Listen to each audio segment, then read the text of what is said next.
दोस्तों, पहले Ukraine war, अब चीन के साथ बढ़ती रूस की नजदीकियां, इन दोनों ही चीजों ने भारत को बड़ी असमंजस की स्थिति में डाल दिया है। जी हाँ, और कई सारे वेस्टर्न कमेंटेटर्स तो आज ये भी कहने लगे हैं कि आज रूस भारत के लिए पार्टनर से ज्यादा सिरदर्द बन गया है। पर क्या इस टिप्पणी में कोई दम है? क्या सचमुच रूस की हरकतों से परेशान है भारत? आइए जानने की कोशिश करते हैं आज की इस वीडियो में। अंत तक बने रहिएगा हमारे साथ। लेकिन वीडियो शुरू होने से पहले अगर आप चैनल पर नए हैं या आपने अभी तक चैनल को सब्सक्राइब नहीं किया है तो चैनल को सब्सक्राइब करना और बेल आइकॉन दबाना बिल्कुल ना भूलें। दोस्तों, इस वक्त रूस और भारत के बीच किस तरह के संबंध है उस पर बात करने से पहले हमें समझना जरूरी है कि इस समय स्थिति आखिर है क्या। रूस को लेकर कई भारतीयों में एक नॉस्टैल्जिया का भाव रहता है और सभी लोग रूस को ऐसे ट्रीट करते हैं कि जैसे वो जन्मों से ही भारत के साथ रहा हो, लेकिन ये सच नहीं है। सबसे पहले तो हमें ये नहीं भूलना चाहिए कि भारत और रूस नहीं बल्कि भारत और सोवियत यूनियन के रिश्ते अच्छे हुआ करते थे। जी हाँ, वो सोवियत यूनियन था जिसने भारत को डिप्लोमेटिकली तो सपोर्ट किया ही, बल्कि साथ ही उन्होंने हमारे स्पेस प्रोग्राम्स को शुरुआत में लॉन्च करने से लेकर न्यूक्लियर टेक्नोलॉजी तक शेयर करके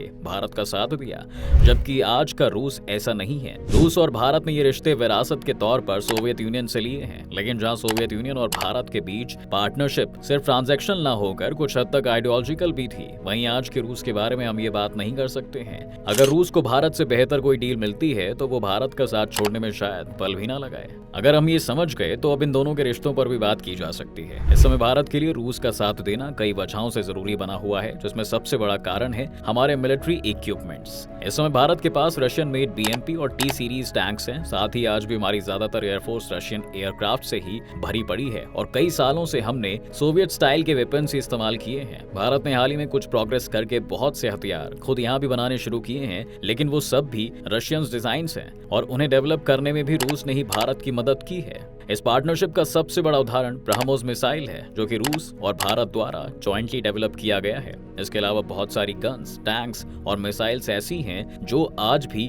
रूस से पार्ट्स मंगवाए बिना भारत में प्रोड्यूस नहीं की जा सकती। यही वजह है कि बहुत से वेस्टर्न कमेंटेटर्स का ये कहना है कि भारत सिर्फ इसी वजह से यूक्रेन वॉर को कंडेम नहीं कर रहा है। लेकिन ये एनालिसिस भी पूरी तरह से सही नहीं है, क्योंकि अगर इस एनालिसिस की हम माने तो इसका मतलब होगा कि अगर भारत रूस पर इस कदर वेपन्स के लिए डिपेंडेंट नहीं होता तो शायद भारत रूस को कंडेम कर देता और पूरी तरह इस वक्त अमेरिका के कैंप में होता। वेस्ट को अब तक जो बात समझ में नहीं आई है वो भारत का अपना विजन है। इस समय भारत का सबसे बड़ा दुश्मन चीन है, लेकिन चीन को काबू में रखने के लिए जहां एक तरफ उसे अमेरिका का साथ चाहिए तो वहीं दूसरी तरफ भारत को ये भी इंश्योर करना है कि रूस और चीन बाहर ज्यादा करीब ना आ जाएं, वरना चीन की ताकत बढ़ जाएगी। अमेरिका को लगता है कि रूस के साथ कोलैबोरेट करना भारत की मजबूरी है, जबकि वो भारत की स्ट्रैटेजी का पार्ट है। अब यहीं पर एक काउंटर स्ट्रैटेजी ये भी है दोस्तों कि भारत पूरी तरह से अमेरिका के कैंप में नहीं दिखना चाहता और ना ही किसी भी तरह से अमेरिका के दबाव में आना चाहता है, और इसलिए इस दबाव से बचने के लिए वो चीन के साथ भी ट्रेड करता है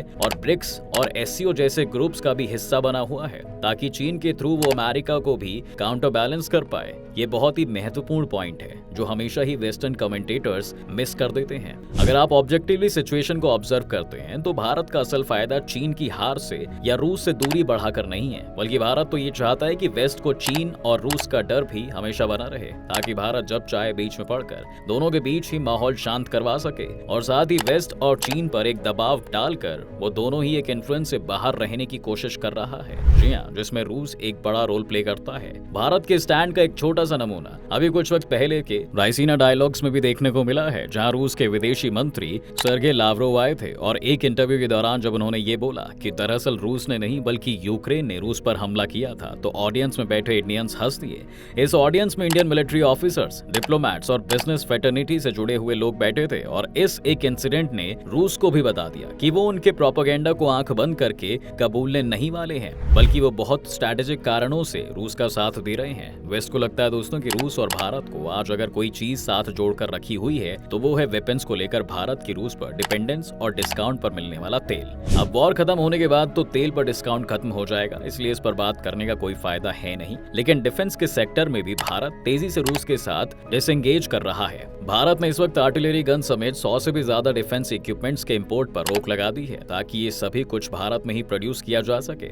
इसके अलावा भारत ने अपने आर्म सप्लायर्स को भी डाइवर्सिफाई करना शुरू कर दिया है, फिर चाहे वो फ्रांस से राफेल लेना हो या फिर इजराइल से सर्विलांस और ड्रोन टेक्नोलॉजी। भारत ने खुद को काफी डाइवर्सिफाई कर लिया है। अभी हाल ही में एक खबर भी आई है दोस्तों कि अब अमेरिका ने भारत के साथ अब अपने जेट इंजन्स की टेक्नोलॉजी भी शेयर करनी शुरू कर दी है और अब भारत में ही ये जेट इंजन्स बनाए जा सकेंगे, जो कि एक बहुत बड़ी जीत है क्योंकि अभी तक भारत रशियन इंजन्स पर डिपेंडेंट था, लेकिन अब भारत खुद अमेरिकन इंजन्स को भारत में ही मैन्युफैक्चर कर पाएगा। दूसरी तरफ सरकार के मेक इन इंडिया इनिशिएटिव के अंडर अब भारत ने ये टारगेट रखा है कि वो कुछ सालों में अपनी जरूरत के 50% हथियार भारत के अंदर ही मैन्युफैक्चर करेगा और जैसे जैसे हमारी कैपेबिलिटीज बढ़ती जाएंगी ये नंबर भी बढ़ता जाएगा। तो ये बात ये प्रूव करती है कि भारत और रूस के रिश्ते शायद सिर्फ वेपन्स को लेकर नहीं है, क्योंकि अगर ये रिश्ते वेपन्स को लेकर ही होते तो जिस स्पीड से भारत रूस से डिसएंगेज कर रहा है वो कभी भी रूस की साइड लेकर अमेरिका को नाराज नहीं करता। बल्कि समझने वाली बात यह है कि भारत इस समय ग्लोबल स्टेज पर सिर्फ अपने लिए एक डिप्लोमेटिक स्पेस बनाने का फोकस कर रहा है। पर अब एक बड़ा सवाल ये है दोस्तों जिसका जवाब तलाशना भी बहुत जरूरी है। ये बात तो पक्की है कि आज रूस को चीन की तरफ ज्यादा झुका हुआ देखा जाता है